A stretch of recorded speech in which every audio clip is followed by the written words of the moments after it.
మున్సిపాలిటీలో పట్టణ సుందరీకరణ చేసేటువంటి కార్యక్రమంలో భాగంగా ఈ రోజున రోడ్ డివైడర్లు ఏవైతే ఉన్నాయో గతంలో పెట్టినటువంటి మొక్కలు కాకుండా పూర్తి స్థాయిలో పూల మొక్కలతో నగరం అందంగా ఉండే విధంగా, వాతావరణం కూడా ప్రశాంతంగా ఉండే విధంగా సుందరీకరించేటువంటి కార్యక్రమంలో భాగంగా ఎవరైతే ఇక్కడ ఒక ఇన్ఫ్రా కంపెనీ కన్స్ట్రక్షన్ స్టార్ట్ చేసిందో అశ్విని ఇన్ఫ్రాటెక్ ప్రైవేట్ లిమిటెడ్ వారు ఈ సుందరీకరణలో మొక్కలు నాటుతాము, దాన్ని ఒక 6 నెలల పాటు మెయింటైన్ చేస్తాం, వాటి గ్రిల్ కూడా ప్రొవైడ్ చేస్తామని వచ్చినారో వారిని మనస్ఫూర్తిగా అభినందిస్తూ ఉన్నాము, ఆహ్వానిస్తూ ఉన్నాం. కేవలము వ్యాపార దృక్పథంతో వ్యాపారం చేసుకోవడమే కాదు, వచ్చే లాభంలో ఆ ప్రాంతానికి అంతో ఇంతో మంచి చేసేటువంటి ఆలోచన విధానం అనేది ప్రతి ఒక్క వ్యాపారస్తుల్లో కూడా వస్తే ప్రభుత్వంతో పని లేకుండా ఆ ప్రాంతం అభివృద్ధి చెందుతుందనడానికి ఇది ఒక ఉదాహరణ. ఈ రోజున వీరు ఏదైతే డివైడర్స్లో చేస్తున్నారో ఇది కాకుండా ఇంకా కబ్రస్థాన్లో కూడా పూర్తి స్థాయిలో పూల తోట అనేది నిర్మించబోతున్నారు. అంతే స్థాయిలో ప్రభుత్వ ఆసుపత్రిలో కూడా కొమరోలపల్లి స్కూల్ ఏదైతే ఉందో అక్కడ కూడా ఆలోచన చేస్తూ ఉన్నాం, ఆలోచన కాదు ఆచరణలో పెడతా ఉన్నాం. ఇవన్నీ కూడా కొత్తగా ప్రజలకు వచ్చే రాజకీయ నాయకులకు ఒక ఛాలెంజ్ ఇది. ఎందుకంటే మూసలో రాజకీయాలు లేకుండా మాకు సలహాలు ఇచ్చే వాళ్ళు కూడా నేర్చుకునే విధంగా అభివృద్ధి చేయమని మమ్మల్ని పదే పదే రాజకీయ విమర్శలు చేసే వాళ్లకు మేము నోటితో సమాధానం చెప్పదలుచుకోలేదు. రెండోది, రాజకీయాల్లో ఎవరైనా చేసిన తప్పులు చెప్పినప్పుడు వ్యంగ్యంగానే కనపడతాయి, మామూలే. దానికి భాష్యం వేరు, భాష వేరు. మరి అటువంటి ఆలోచన లేనటువంటి వ్యక్తులతో మేము పోటీ పడదలుచుకోలేదు. అది వారి విజ్ఞతకు వదిలేస్తాను. మాకున్నదల్లా ఊరికి మంచి చేయాలా, ప్రజలకు మంచి చేయాలా, ప్రజలు మంచి వాతావరణంలో జీవించాలా, వారికి మరిన్ని సౌకర్యాలు చేయాలనే ఆలోచన నిరంతరం ఉంటుంది. ఇది నిరంతర ప్రక్రియ, దీంతోనే అద్భుతాలు అయిపోతాయని నేను చెప్పను. ఇంకా వచ్చే రోజుల్లో పదే చెప్తా ఉంటాను నేను, 2026 డిసెంబర్ ఒక డెడ్లైన్ పెట్టుకున్నాను. 100% మేము అనుకున్న కార్యక్రమాలు క్షేత్రస్థాయిలో అమలయ్యేటువంటి కార్యక్రమము డిసెంబర్ లోపల చేయదలుచుకున్నాం, చేస్తాం కూడా. ఇకపోతే పట్టణంలో ట్రాఫిక్ సమస్య ఉన్నటువంటి పరిస్థితులను దృష్టిలో పెట్టుకొని, పెరిగినటువంటి సందర్శకుల తాకిడిని దృష్టిలో పెట్టుకొని తిరువీధులు వెడల్పు చేసే కార్యక్రమం కూడా ఆలోచన చేస్తున్నాం. అది కూడా పూర్తి చేస్తామని చెప్పేసి కూడా తెలియజెప్తాను.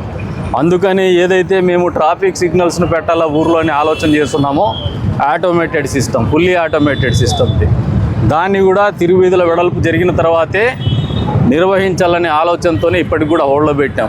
అదర్వైజ్ ఇప్పటికి అది కూడా పూర్తయ్యేది. ఇవన్నీ కూడా ఎప్పటికప్పుడు మేము ఈ ప్రాంతానికి మంచి చేయాలనే పట్టుదలతో చంద్రబాబు నాయుడు గారి నాయకత్వంలో ఉన్నటువంటి కూటమి ప్రభుత్వం వాళ్ళ ప్రజాప్రతినిధులకు నేర్పించినటువంటి రాజకీయ విధానం. రెచ్చగొడితే రెచ్చిపోయేటువంటి పరిస్థితులు లేవు. మామూలుగా మన ఒకరు అడిగిరి, బాగా ఆరోగ్యంగా ఉంటారు, ఏం ఆరోగ్య రహస్యం అంటే తిండి తక్కువ తింటాం, తిట్లు ఎక్కువ తింటాం. మీ తిట్లు మాకు దీవెనలు, మీ తిట్లు మాలో కసి పెంచుతూ ఉంటాయి, పట్టుదల పెంచుతూ ఉంటాయి. మీ తిట్లకు సమాధానము మా చేతలతోనే చెప్తూ పోతాం. మీరు కల్లో కూడా ఊహించినటువంటి కార్యక్రమాలు చేస్తున్నాం, మీకు కనీసం తలంపుకు రానటువంటి కార్యక్రమాలు చేస్తున్నాం. మీ ఊహలకు కూడా ఎప్పుడు అంది ఉండవు ఇవన్నీ ఊర్లో ఇటువంటి కార్యక్రమాలు చేయాలని. ఇది జరుగుతూ ఉండేది కూడా కంపెనీ ముందుకు వచ్చిండేది మా చొరవతోనే. మీ మాదిరిగా డబ్బులు చేసుకోవాలనుకుంటే ఇటువంటివి జరగవు. అటువంటి ఆలోచన లేదు కాబట్టి ఇటువంటివి చేయడానికి ఆంటర్ప్రినర్స్ కావచ్చు, కంపెనీస్ కావచ్చు ముందుకు వస్తాం. మా స్వలాభం చూసుకుంటే ఇటువంటి కార్యక్రమాలు జరగవు. ప్రజలకు కూడా తెలియజెప్తాను, ఇటువంటి కార్యక్రమాలు చేయాలంటే నాయకత్వ లక్షణాలు ఉండాలా, నాయకత్వ పటిమ ఉండాలా, ఆ నాయకుడు అంటే నమ్మకం ఉండాలా, అప్పుడే జరుగుతాయి. కాబట్టి ఈ సందర్భంగా చెప్తున్నాను, మమ్మల్ని తిట్టే వాళ్ళకు కూడా మీరు ఎంత తిడితే మాకంత మంచిది.